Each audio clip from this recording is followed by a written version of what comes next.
아멘. 네, 감사합니다. 정말 수고 많이 하셨습니다. 네, 우리 옆에 사람 인사하겠습니다. 얼굴에 빛이 납니다. 새해 복 많이 받으세요.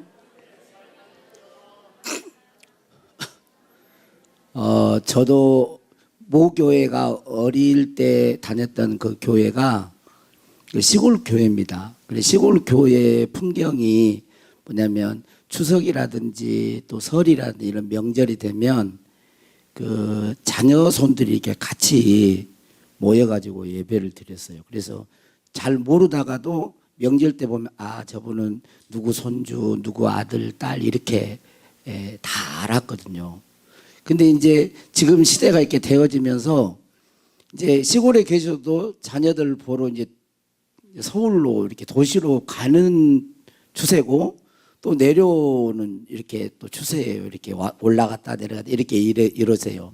근데 제가 가만히 오늘은 주보에다가 가족들이 다 모이면 이제 환영하면서 박수 한번 치려고 그랬거든요. 근데 오늘 보니까 항상 제가 보거든요. 우리 이정호 집사님하고 오기덕 권사님이 아브라함과 이삭과 또 야곱의 하나님 그러듯이 이렇게 후손들이 다 믿고 교회를 오셔요. 같이 예배드려요. 자, 우리 한번 일어섭시다. 우리 오기덕 권사님 가정, 우리 이정호 집사님 가정, 아니 다 일어서지 말고 가족들이 온 사람 일어서야 되는데, 자, 자녀분들이 일어서 보세요. 예배 때 우리 박수 한번 칩시다. 네, 네, 감사합니다. 또 우리 박재홍 장로님도 이제 우리 그 이승환 전사한테 우리 다솔이 왔는데, 자, 한번 박수 한번 또 치겠습니다. 우리 다솔이도 지금 아이를 또 가졌어요. 또, 네. 네. 그 다음에, 또 이제 우리 누구지? 저기 안효순 우리 집사님 가족 식구들도 오면 꼭 박수 한번 일어나 보세요. 네. 그 다음에 또 누가 있어요? 우리 윤장로님 가정도 한번 일어섭시다. 우리 윤장로님 가정. 자, 그래서 우리 대영이 우리 고은 선생님 또 아이 또 가졌습니다. 뭐 계속 해줘야 되겠어요. 이제 주일날 올 때 이렇게 가족끼리 오신 분들은 환영을 좀 해야 되겠어요. 간사님, 간사님, 승찬이, 승환이, 우리 일어서, 네, 간사님. 보기가 좋아요, 이렇게. 저도 이제 어릴 때 제가 믿음의 첫 때거든요. 그러니까 제일 부러운 게 부모님이 믿는 부모님이었으면 참 좋겠다. 그런 생각을 많이 했어요. 그러니까 우리 자녀손들이 아직 예수님을 다 믿지 않는 분들은 늘 기도하시면 하나님이 그 기도를 응답해 주시고 역사하실 줄로 믿습니다. 네, 질문 하나 하겠습니다. 조선시대의 최고의 독서 왕은 누군가? 그러면 여러분들은 아마도 세종대왕을 떠올릴 것입니다. 그런데 세종보다 더한 독서왕이 있었습니다. 그분은 바로 김득신입니다. 그는 백이열전을 무려 11만 3천 번이나 읽었답니다. 별로 안 놀라시죠? 11만 번, 11만 3천 번이나 읽었대요. 한 책을. 그의 독서 기록장에는 10,000번 이상 읽은 책만 적었는데, 10,000번 이상 그 한 책을 읽었는데 그 책만 적었는데 그 수가 무려 36권이나 되었다고 합니다. 왜 그렇게 수백 번이나 아니 또 수만 번 이렇게 읽었을까요? 그 이유는 오직 하나, 머리가 좋지 않았습니다. 머리가 좋지 않았어요. 그래서 그렇게 읽었어요. 김득신은 진주 대첩을 승리로 이끈 김시민 장군의 손자입니다. 그 당시에는 과거에 합격해야 양반으로 인정받을 수가 있었는데 너무 머리가 좋지 않아서 과거에 이 아이가 합격 급제할 그런 가망성이 안 보이는 거예요. 그래서 문중에서 양자를 입양해야 한다고까지 이야기가 나왔습니다. 그런데 김덕신의 아버지 누굴 것 같아요? 김덕신의 아버지 김치가 극구 반대를 했습니다. 극구 반대를 했어요. 제가 이걸 보면서 너무 무섭거든요. 예.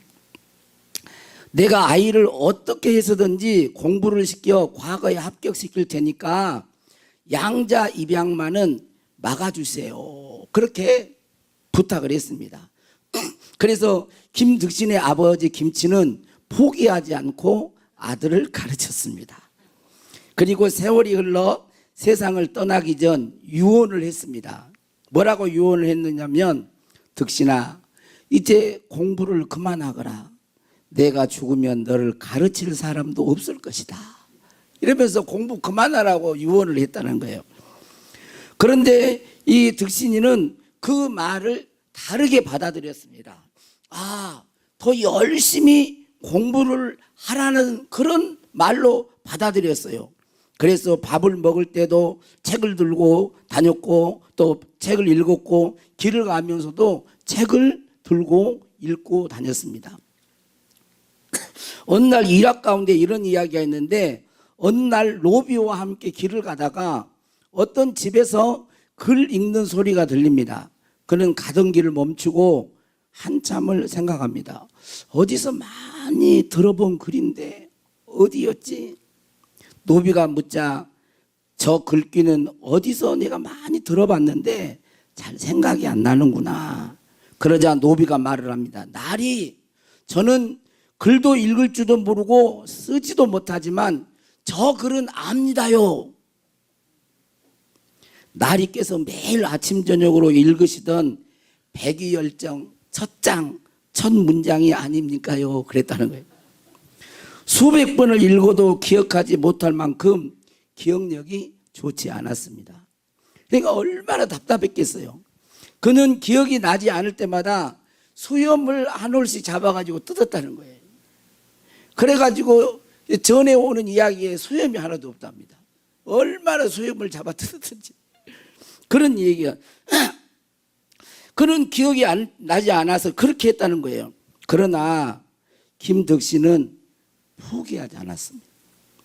수십 번 과거의 낙방을 거듭하다가 39살에 과거에 속과 대과가 있었는데 속과에 합격을 하고 59세, 그때 당시에 60이면 61이면 오래 산 거잖아요.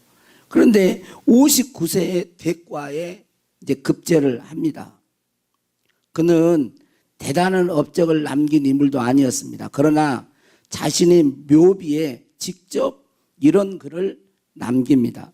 나보다 머리 나쁜 사람이 또 있을까? 아마 없을 것이다. 세상 사람들이 나를 손가락질 한다는 것을 알고 있다. 그러나 나는 한 번도 스스로에게 너는 못해, 너는 틀렸어라고 한계를 정한 적이 없다. 너는 못해, 너는 틀렸어, 이렇게 하지 않았다는 거예요.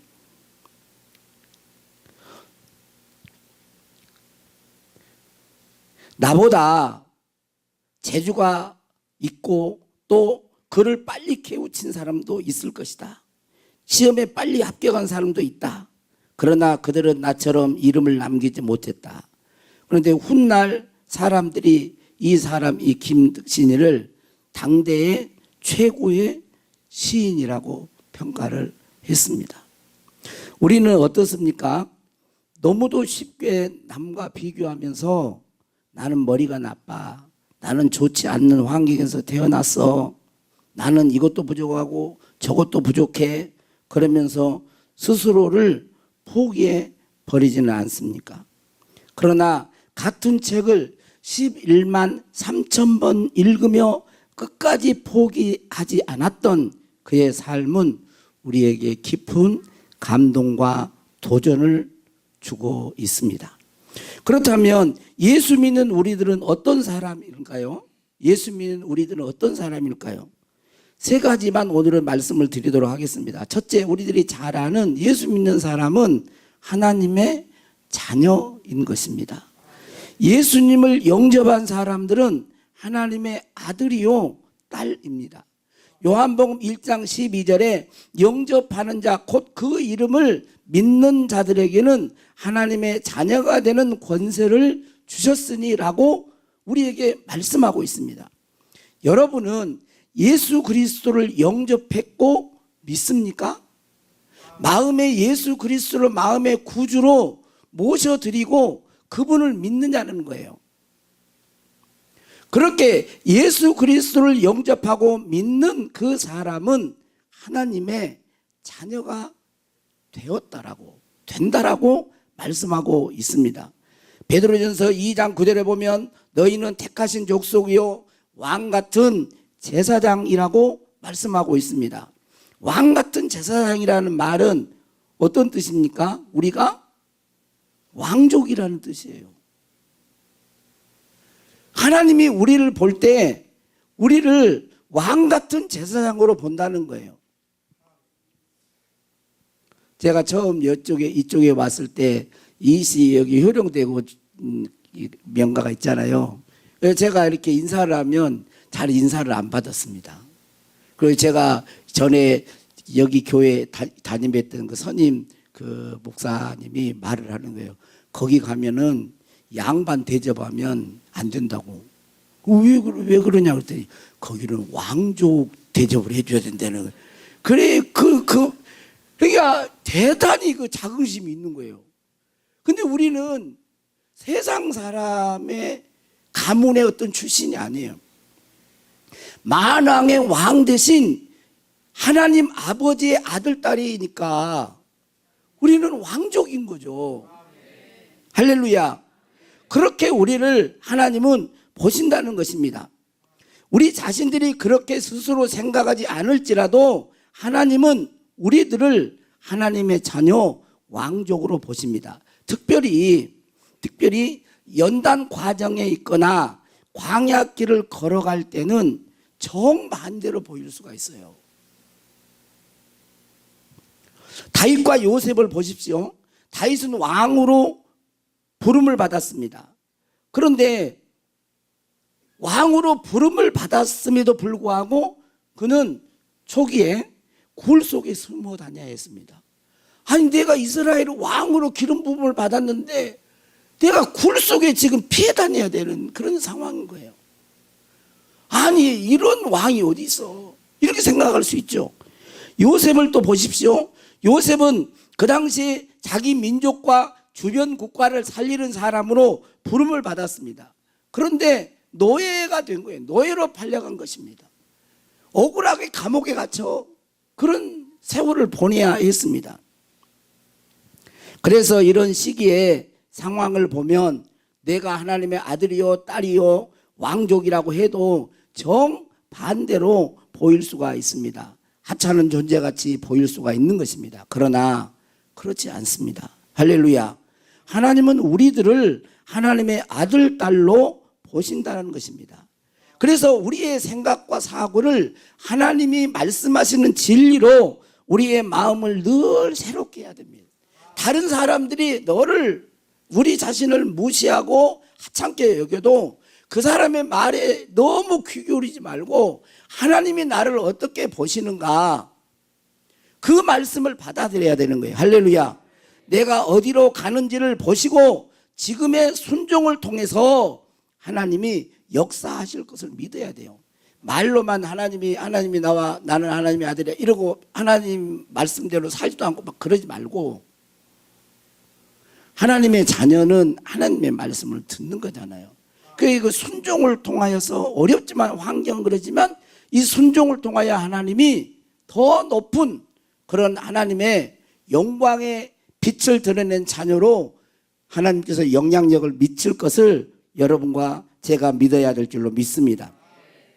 둘째로 우리는 의인으로 다시 태어나서 따라서 합시다. 조금 마음을 여러분 다른 생각하지 마세요. 집에 가서 떡국 먹으려고 하지 마시고 자 따라서 한번 해봐요. 이제 여기 마음을 좀 집중해봐요.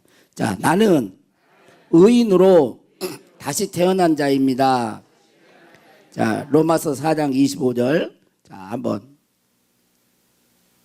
자, 같이 읽겠습니다. 시작. 예수는 우리가 범죄한 것 때문에 내줌이 되고 또한 우리를 의롭다 하시기 위하여 살아나셨느니라. 예수님이, 자, 보세요. 예수님이 십자가에 죽으신 것은 우리가 범한 죄를 사하시기 위함입니다. 즉 죄인된 옛사람의 죽음을 의미하는 거예요. 예수님의 부활은 우리가 의인 되었다는 그런 보증수표예요. 예수님이 부활하셨다는 말은 예수 믿는 우리가 의인이 되었다라는 사인이라는 거예요. 그래서 죄인에서 의인으로 새로 태어난 것이, 그것을 보증하는 것이 예수님의 부활인 것입니다. 십자가에서 죄인인 내가 죽었고 부활 안에서 내가 의인이 되었습니다. 할렐루야. 그럼에도 우리는 생활 속에서 죄를 짓고 또 때로는 넘어질 수가 있어요. 왜냐하면 우리의 영은 완전히 새롭게 됐지만 우리의 마음과 생각과 환경과 이런 것들은 완전하게 새롭게 되지 않았기 때문에 새롭게 된 내 영이, 내 마음도 내 혼도 새롭게 해가야 하는 것입니다. 그래서 아직 완전히 내 사고나 이런 것들이 새롭게 되지 않으면 그것의 유혹을 받아서 때로는 범죄할 수가 있습니다.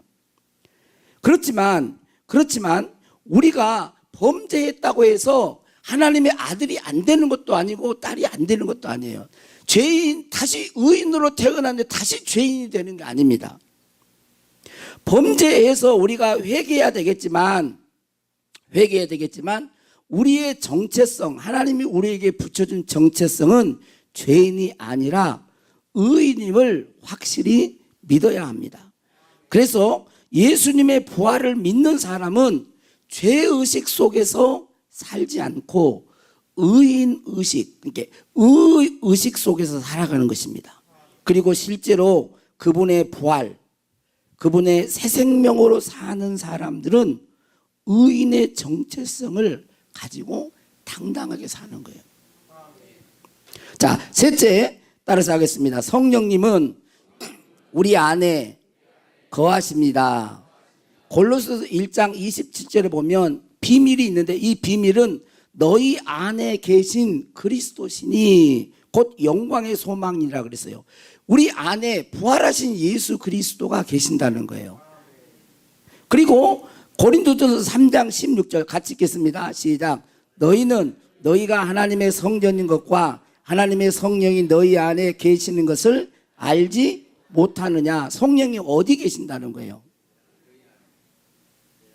예? 우리 안에? 예, 내 안에. 그렇죠. 우리 안에도 되고 내 안에도 되고. 그리고 우리는 뭐예요? 성전. 하나님의 성전이라는 것입니다. 오늘 말씀에도 보면 그랬죠. 자, 17절 한번 읽어봅니다. 시작. 그는 진리의 영이라 세상은 능히 그를 받지 못하나니 이는 그를 보지도 못하고 알지도 못함이라. 그러나 너희는 그를 아나니. 여기 너희는 누구를 말하겠어요? 예수님을 믿는 사람, 주님을 사랑하는 사람, 성령을 받은 사람을 말을 하는 거죠. 너희는 그를 아네. 성령을 안다. 그는 너희와 함께 거하시며 우리와 함께 성령님이 거하시고 또 너희 속에 계시겠습니다. 여러분, 성령님을 여러분 아세요? 함께 있고 우리 안에 계시는데 신앙인들도 성령님을 의식하지 않아요. 그렇게 사는 사람이 많아요. 그래서 없다라는 생각을 하는 거예요. 그러나 성경은 그리스도인들은 성령님이 함께 하시고 성령님이 내주하고 계시다라고 말을 하고 있습니다. 성령님은 우리와 함께 우리 속에 계시는 것입니다. 할렐루야. 성령님은 하나님의 영이시며 삼위 하나님이십니다. 성령님은 보혜사요 우리를 돕는 분이십니다. 그런데도 많은 교인들이 신앙생활을 하면서 뭐예요? 성령님은 전능하신 하나님의 영이잖아요. 그런데도 나는 못해, 나는 약해, 나는 안 될 사람인가 봐, 이렇게 자포자기하는. 자, 나는 못해, 나는 약해, 나는 안 될 사람인가 봐, 이 말은 누구의 말인가요? 하나님의 말씀인가요? 아니죠. 하나님의 말씀이 아닙니다. 우리의 생각과 감정의 말인 것이죠. 내가 생각하기에 나를 그렇게 보는 거예요. 많은 성도들이 좌절하고 낙심하는 이유는 능력이 없어서가 아니라 하나님이 정의하신 나보다 내가 생각하는 나를 더 믿기 때문에 그런 것입니다. 하나님의 말씀보다 사람의 평가를 더 믿고 하나님이 선언하신 나보다 내가 생각하는 나를 더 신뢰하기 때문에 낙심하는 거예요. 능력이 없어서가 아니에요. 하나님의 아들, 딸인데 의롭게 다시 태어났는데 성령님이 나와 함께 하시는데 그러면 당당하고 어떤 문제 앞에서도 우리가 능력 가운데 행하시는 그 성령의 도우심으로 다 이길 수가 있는 거예요. 왜? 하나님이 도와주시니까. 그런데 자기 생각, 사람들의 평가, 자기 환경을 보면서 자꾸 처지는 거예요. 하나님 말씀하십니다. 뭐라고 말씀하세요? 너는 나의 자녀다. 이렇게 해가지고 되겠어요? 너는 나의 자녀다. 아멘 안 하신 분들은 하나님의 자녀 아니신가요? 네. 자, 더 크게 해봐요. 야, 이럴 때는 크게 하는 게 좋아요. 자, 하나님께서 말씀하십니다. 너는 나의 자녀다. 할렐루야. 너는 의인이다. 의롭게 다시 태어났다. 네 안에 내가 거한다. 성령님이 거하시는 거예요. 하나님의 신을 모신 자라는 거예요, 우리가. 사랑하는 성도 여러분, 하나님이 여러분을 정의하신 것을 받아들이시고 최고의 가치로 믿으실 수 있기를 바랍니다. 사람들의 말이나 넘어지고 실패한 경험보다 환경이나 조건보다 하나님이 나를 보시는 나로 나를 볼 수 있어야 됩니다. 우리는 하나님의 거룩하고 의로운 자녀로 태어났습니다. 예수 그리스도 안에서 이미 하나님은 모든 것을 완성하셨습니다. 이 사실을 기억하고 잊지 마십시오. 하나님이 보시는 나로 나도 나를 볼 수 있어야 돼요. 최고의 권위자의 선언인 거예요. 하나님이 우리를 그렇게 보시는데 너는 내 자녀요. 너는 의롭게 태어난 의의 성품이 있고 내가 너와 함께하고 성령을 받아들이는 자고 성령으로 거듭난 자라고 최고의 권위를 가지신 하나님이 선언인데 그것을 무시하고 환경이나 이런 걸 받아들이면 자꾸 그리스도인들도 낙심하고 좌절하고 절망하고 포기하는 그런 모습으로 살아가는 거예요.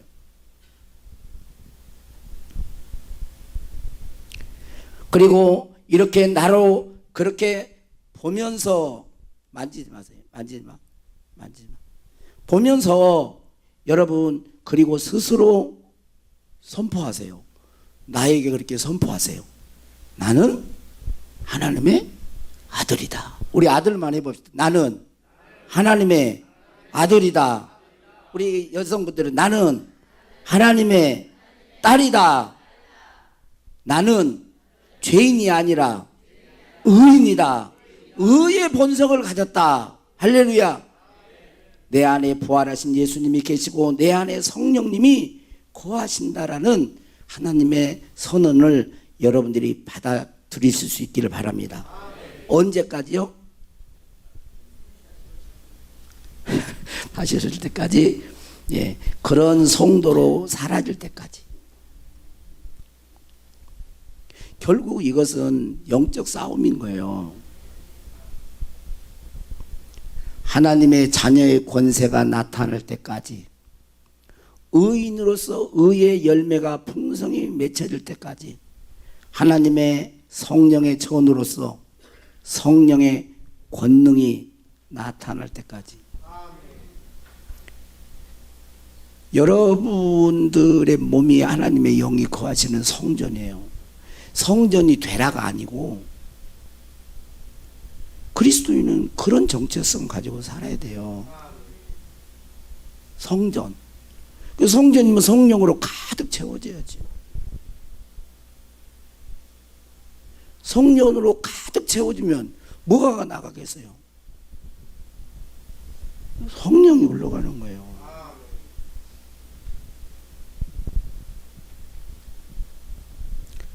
그렇게 될 수 있기를 주의 이름으로 축복합니다. 이것은 늘 환경과 이런 거 싸우는 거예요. 늘 계속 싸워요. 이게 오늘 설교를 들었다고, 저는 지금 6살 때부터 교회를 다녔다 그랬잖아요. 지금까지 오면서 지금 어떻게 보면 지금 이렇게 요약된 거예요. 요약된 거. 그러니까 설교 준비를 몇 년 한 거예요. 60년까지는 아니더라도 제가 66살은 아니니까 60년 아니다. 하여튼 50년 이상 설교 준비한 거예요. 이게 50년 이상 설교 준비가 해서 나오는 거예요. 그러니까 이게 이제 들었다고 실제가 되는 건 아니잖아요. 하루아침에 확 안 바뀌거든요. 근데 이렇게 말씀을 듣고 여기서는 조금 이제 변화가 됐는데, 또 나가서 무슨 문제 만나고 그러면 또 팍 죽어가지고 안 된 거, 아이고 나는 왜 이래요. 그럴 때 말을 했어야 돼요. 선포하셔야 돼요. 계속 나는 하나님의 자녀다. 연단 과정이 있고 광야의 길을 걸어갈지라도 최종적으로 하나님의 영광, 순종을 통하여 하나님은 일을 하시거든요. 성령님. 지금 저는 계속해서 기도를 합니다. 언제? 아침 저녁으로 해요. 아침 저녁으로. 하나님의 말씀과 성령으로 충만히 가득 채워주세요. 하나님 말씀과 성령으로 가득 채워주세요. 하나님 말씀과 성령으로 가득 채워주세요. 오늘 또 일어나면 오늘 또 하나님 말씀과 성령으로 가득 채워주세요. 저녁에 잘 때도 가득 채워주세요. 그러니까 성령님이 원하는 생각만 하는 거예요. 생각은. 그 생각만. 그런 것만 계속. 그러면 어디를 가든지 따라오는 거예요. 이게 하나님, 그러잖아요. 안 그렇겠어요? 성령으로 충만한데, 스킨 로션만 이렇게 향기 있는 걸 발라도 가까이 가면 향기가 나는데, 온 몸 그냥 뼛속까지 다 채워져 있으면 어떤 일이 일어나겠어. 저와 여러분이 거기에 현재 실제가 되기까지, 그 역사는 꼭 다르게 나타날 수 있습니다. 부르심의 역사가 다르게 나타날 수 있어요. 어떤 사람은 능력 가운데 나타날 수 있고, 어떤 가운데는, 어떤 사람은 하나님의 사랑의 성품이 나타날 수 있고, 어떤 사람은 큰 섬기고 봉사하는 걸 나타날 수 있고, 어떤 사람은 찬양 가운데 나타날 수 있고, 어떤 사람은 전도할 때 나타날 수 있고, 다양하게 나타나는 거예요. 다양하게 하나님이 부르신 그 목적대로. 자, 나오세요.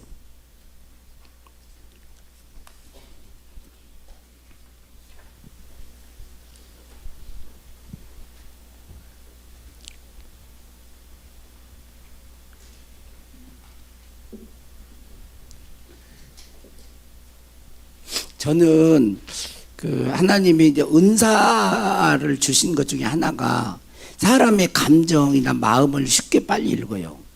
그러니까 이 영적 분위기를 금방 제가 압니다. 왜냐하면 제 상태가 이렇게 오거든요. 이게 저 마음 안으로 이렇게 와요. 그렇기 때문에 금방 알아요. 조금 바뀌었어요. 이제 예배 드릴 때와 지금은. 여러분, 제가 그걸 금방 캐치한. 자, 이 찬양 가운데 여러분들이 완전히 쓰레기 같은 거, 안 좋은 것들은 싹 버리세요. 주님의 것만, 말씀과 성령으로 충만하게 하옵소서. 우리 찬양하는 가운데 두 손 들고 해도 되지 않고, 여러분 자유롭게, 여러분 성령의 이끌림 따라서 이렇게 찬양을, 기쁜 절망에 깊은 절망에 수렁 가운데 수렁 가운데 주님께 닿을 주님께 닿을 수 없던 우리 어두운 밤 중에 밤 중에 하늘을 향해 주의 이름 주의 이름 나 부를 때 어둠을 뚫고 오신 주 사랑 나의 절망 걸으셨네 주님의 공로 다 이루셨네. 다 이루셨네 주 예수 나의 산소나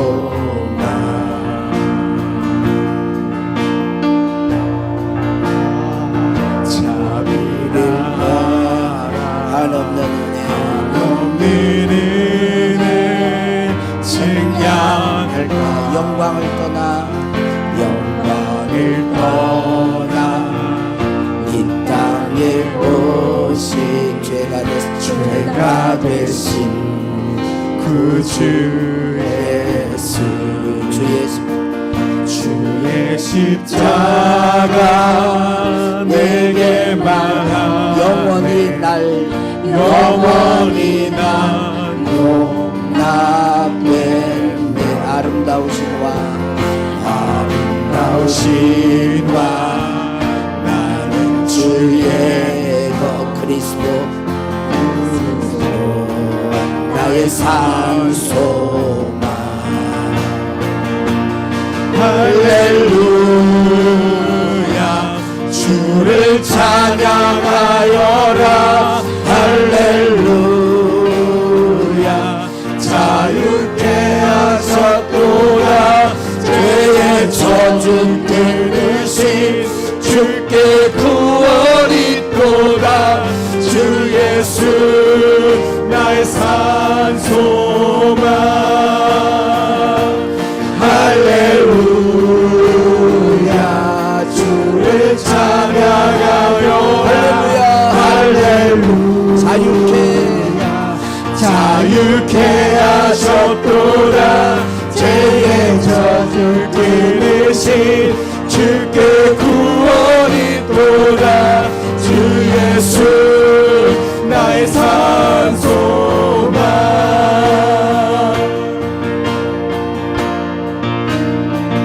언약된 아침 장사된 몸에 부활의 호흡을 시작됐네 아멘 유다의 사자 위영찬 선포 사망이 무너졌다 사망이 무너졌도다 이제 사망은 무덤이 더는 우리를 주장할 수 없네 유다의 사자 위험찬 포효 사망이 무너졌도다 사망이 무너졌도다 주 예수 승리하셨네 할렐루야 주를 찬양하여라 할렐루야 자유케 하셨도다 죄의 저주 끊으신 주께 구원이 있도다 주 예수 나의 산소만 할렐루야 주를 찬양하여라 할렐루야 자유케 하셨도다 죄의 저주 끊으신 주께 구원이 있도다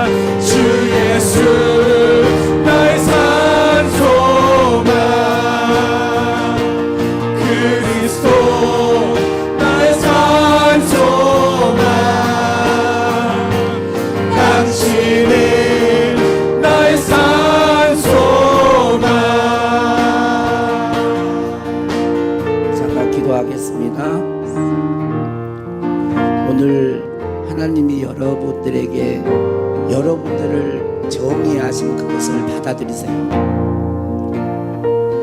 환경의 소리, 내 생각, 내 감정을 받아들이지 마세요. 하나님은 여러분을 그리스도 예수 안에서 하나님의 아들, 딸로 삼으셨습니다. 나의 정체성은 그거예요. 만왕의 왕 대신 하나님의 가족이 되었어요. 그럼 왕족입니다. 그러는 의식 가운데 사로잡혀야 됩니다. 세상은 너는 하찮은 존재, 할 수 없어, 너 봐라, 자꾸 그렇게 그런 이 어둠의 영의 소리를 듣게 합니다. 그러나 거절하셔야 돼요.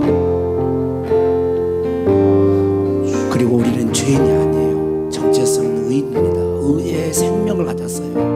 거룩하고 흠없는 하나님의 자녀로 거듭났습니다. 그리고 감사한 것은 여러분 안에 성령님이 계세요. 그 성령님의 음성에 귀를 기울이셔야 됩니다. 감동을 따라가야 돼요. 순종하셔야 됩니다. 그럴 때 우리는 성령의 사람이 됩니다.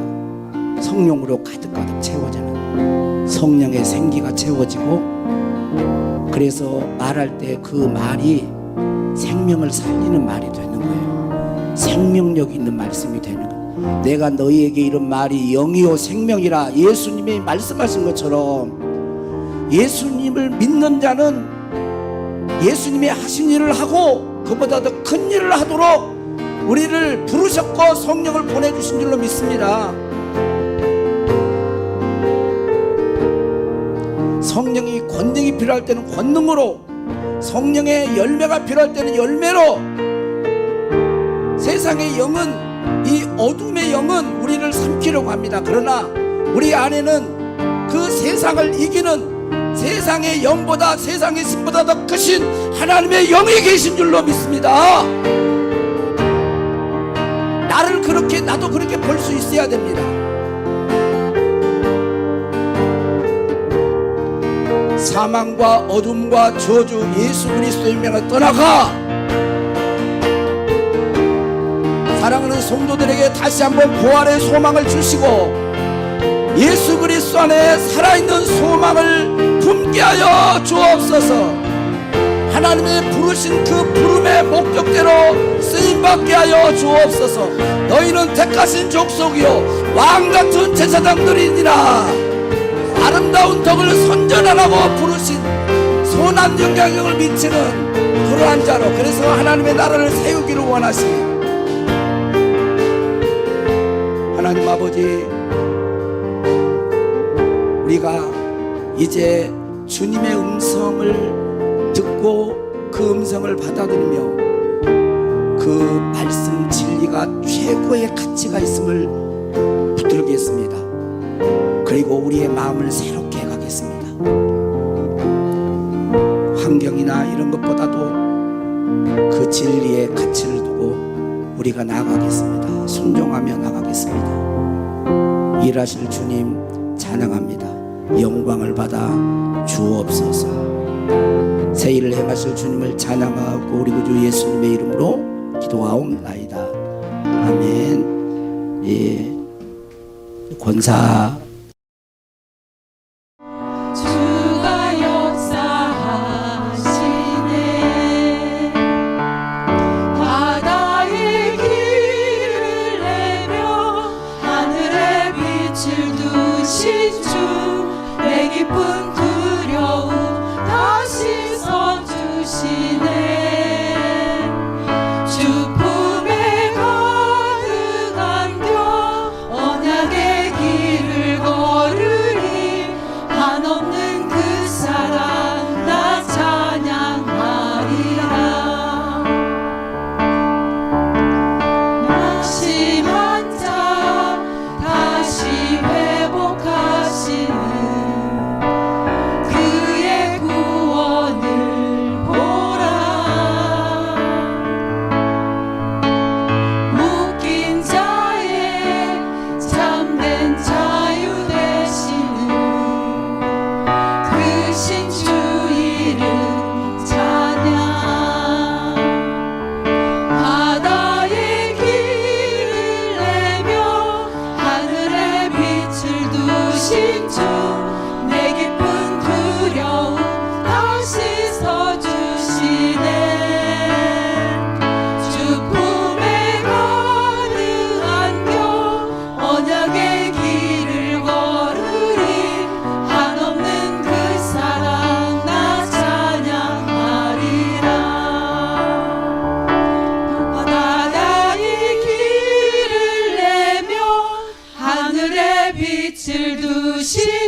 깊은 두려움 다시 서주시네